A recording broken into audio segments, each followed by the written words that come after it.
Hey, welcome to my channel, The Hebrew Bible. This is Moses Gumadi, and we are in part 6 of Learn to Read the Hebrew Bible series. In this lesson, we will try to practice multiple schwas. Remember, in the previous lesson, we looked at syllables, dagesh, dagesh lene, dagesh forte, and also schwas, and how schwa can be pronounced, where it should be silent and where it should be vocal, etc.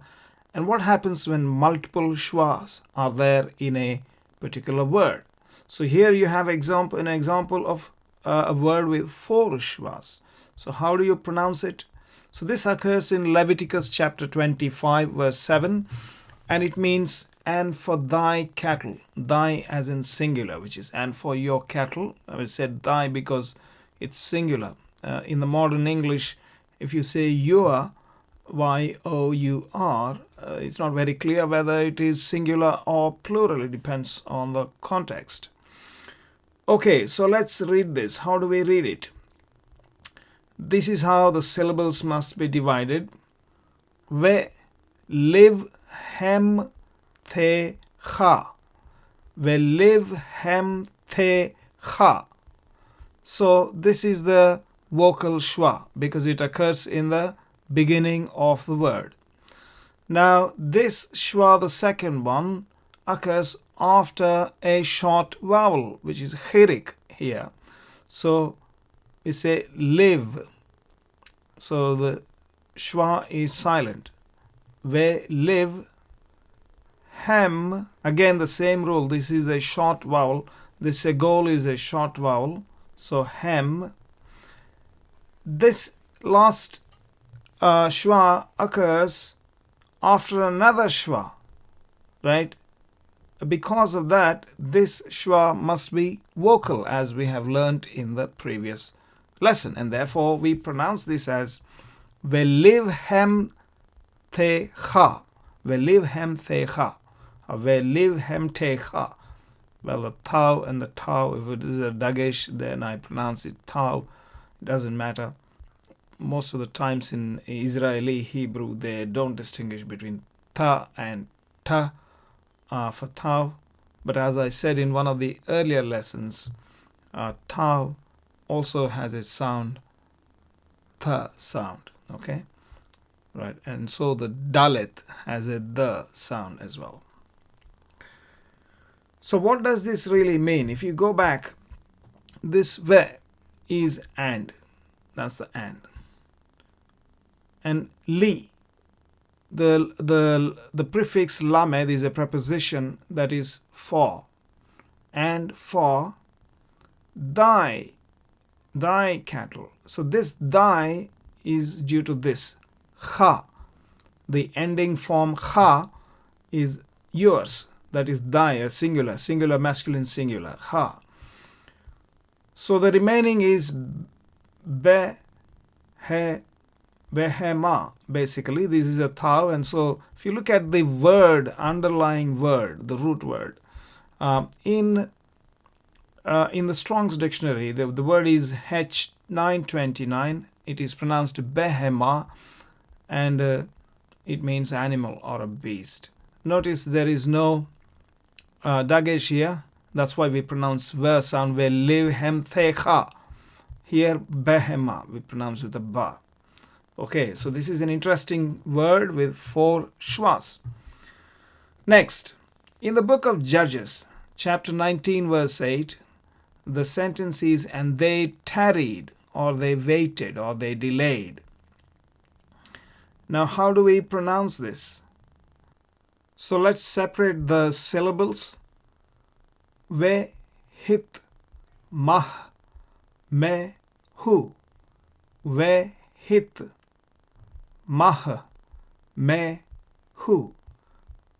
These two, the one under the tau and the one under the he, are silent schwas. Why? They are followed by a short vowel. Here, chirik and a patach.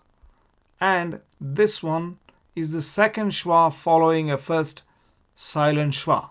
Therefore, this must be vocal. And the first schwa must be vocal. So ve hit mah mehu. Ve hit mah mehu is the word. It comes from Strong's H4102. That's the number, Strong's number. Mahah means to wait. And this is Mappik, not Dagesh, which we will talk about later. Now let's go to Ezra chapter 4 verse 8. And we have this long word with how many? 1, 2, 3, 4, 5 schwas. Very long word with many schwas. To Artaxerxes. And how do we read this? La ar tach shas ta. La silent. This is a vocal. La is vocal. Ar. So this is the schwa is followed by a short patach. Again followed by a short vowel patach. So ar tach shas. Here this is shin and this is sin because of the dot. You can see the dot is changed. Yeah, it is moved to the other side. So shas. La artach shasta. La artach shasta. To Artaxerxes. Artach shasta is Artaxerxes. Okay. So it's a word in Ezra 4:8. Interestingly, the previous word is in Aramaic. This 4:8 is in Aramaic. However, the next word is in Hebrew. It's the same vowels, same pronunciation, except that instead of sin, that is writing the shin with a dot on the left, they have replaced it with a samek, which is pronounced sa. So la artach shasta. La artach shasta. That is how you pronounce it. Hear of Artaxerxes is the meaning in English. Okay, let's move on. Isaiah 60 and verse 9. The phrase is for thy glory, or actually for thy beauty or splendor could be the translation. And how do you split the word and pronounce? So these are the syllables. La tif ar te thech. Latif ar tech. How many schwas are there? 1, 2, 3, 4. Now let's look at the rules. The first schwa is vocal, so we say le. The second and the third schwa are followed by short vowels, chirik and patach. And in the fourth case, this schwa ends the word, so mostly found under chaf. We've seen before that it should be a silent schwa. So this is silent and that is silent. These two, well, this is silent, this is vocal, and these two are silent too. So everything else is silent except the first one. There are 4 schwas. So latif ar tech, for thy glory or for thy beauty. Tifar tech. So the word tifara, tifara is H8597. The word means beauty or splendor or sometimes glory. There is another word for glory, kevod, hod, etc. Hod or kevod. So this is tifara. This is or tiferet is also beauty. Okay. Next word is in the book of Esther, chapter 9, verse 3. Quite a long word, as you can see. And we have 4 schwas. And the phrase means, and the lieutenants, or as they say in America, and the lieutenants, or satraps, and the satraps. That's the meaning. So let's divide the syllables. Ve, ha, a, chash, dar, pe, nim. Veha-ahash dar panim. Veha-ahash dar panim. That is how you pronounce it.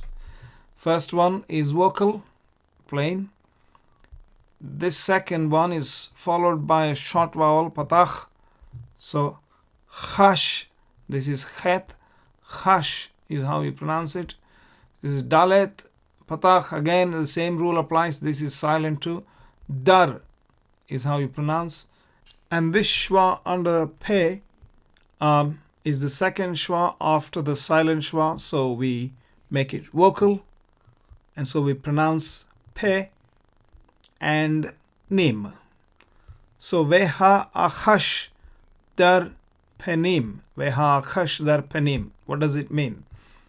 Hash dar panim means satraps. Veha means and the. Ahash dar panim is satraps. It's there in H323. That's the Strong's number in the book of Esther. Satraps are lieutenants or lieutenants, as the Americans call it. That brings us to the end of this lesson. And please do like and subscribe to the channel and click the bell icon. Also forward it to your friends. And I will see you in the next lesson. Thank you.